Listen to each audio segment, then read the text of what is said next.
Assalamualaikum warahmatullahi wabarakatuh. Kembali lagi bersama saya Arya Bagus Budi Iswanto di Belajar Bioteknologi. Jadi di kesempatan kali ini saya akan membahas sebuah jurnal yang baru saja rilis atau baru saja publish di salah satu jurnal yang cukup terkenal lah, namanya Plant Physiology di bulan Juni tahun 2020. Jadi pembahasan kali ini adalah mengenai tentang berkaitan dengan teman-teman yang mungkin bergerak di bidang agriculture. Ketika ingin menentukan sebuah rasa dari suatu food production, itu ada dua pilihan, ada ingin manis dan juga ada ingin asam. Dan bagaimana hubungan asam atau manis ini berkaitan dengan sebuah fertilizer atau pupuk yang biasa kita gunakan dan umum digunakan bagi dan umum digunakan bagi para petani yang bergerak di bidang pertanian, karena ini adalah merupakan unsur hara yang sangat esensial untuk pertumbuhan, yaitu unsur hara nitrat. Jadi di kesempatan kali ini saya akan membahas tentang bagaimana memanipulasi sebuah rasa dari food production atau istilahnya crop production dari rasa asam dan juga dari rasa manis. Jadi perhatikan slide berikut ini. Ya, ini adalah salah satu publikasi yang baru saja ya, yang lagi hangat-hangatnya karena baru rilis di bulan 2020, di bulan Juni 2020. Judulnya adalah BDP-TAS Domain Protein NDBT2 Modulate Malat Accumulation and Vascular Acidification in Response to Nitrate. Jadi seperti kalian kalian bisa lihat di situ judulnya seperti tentang bagaimana malat ini memanipulasi atau malat accumulation ini berkaitan dengan vascular acidification di dalam respon nitrate.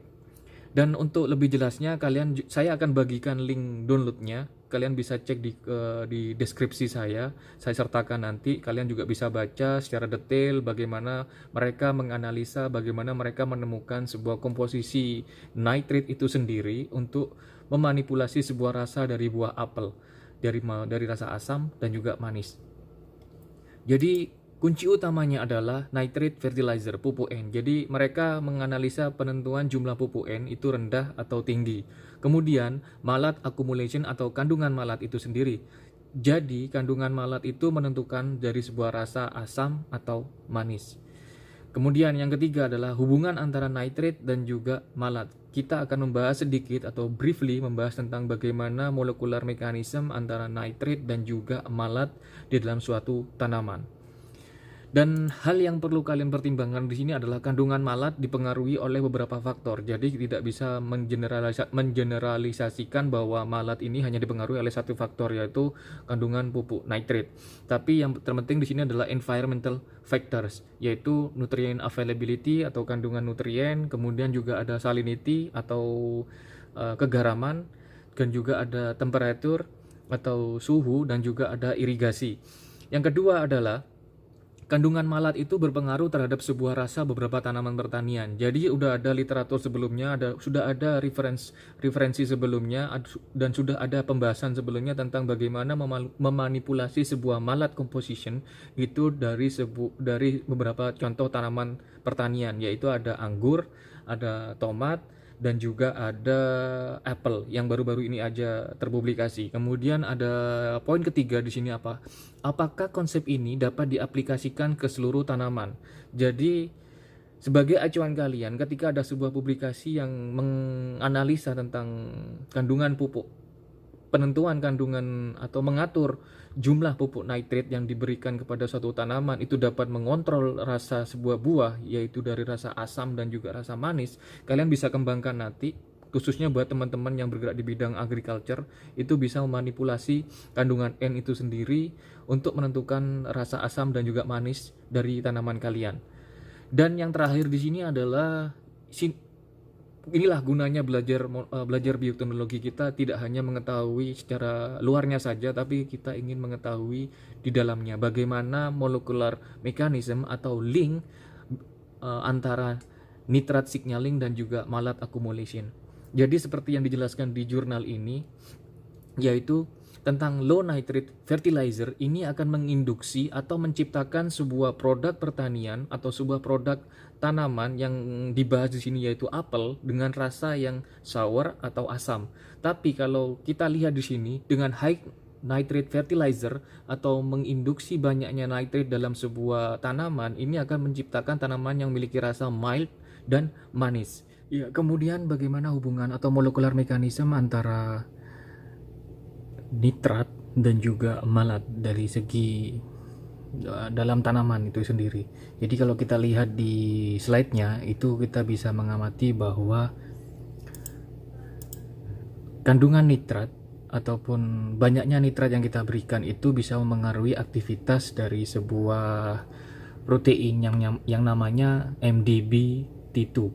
Jadi MDB-T2 inilah yang mengkontrol suatu aktivitas transcription factor ketika kita mengaplikasikan sebuah banyaknya nitrat dan juga rendahnya nitrat. Jadi kalau kita lihat di slide ini, ketika dalam kondisi low nitrat itu aktivitas transcription factor dari sebuah MDC LBHLH1 dan juga MDMYB1, itu juga ada MDMYB73, itu menjadi meningkat. Ketika meningkatnya transcription factor ini juga akan mengakibatkan aktivitas downstreamnya atau bagian yang lebih dalam lagi, itu seperti vakuolar ATPase dan vakuolar PPase itu juga menjadi meningkat. Itulah yang mengakibatkan jumlah kandungan malat itu meningkat ketika jumlah nitrat yang kita berikan rendah. Dan kenapa tanaman apel ini juga bisa memiliki rasa manis ketika kita aplikasikan dengan jumlah nitrat yang cukup banyak?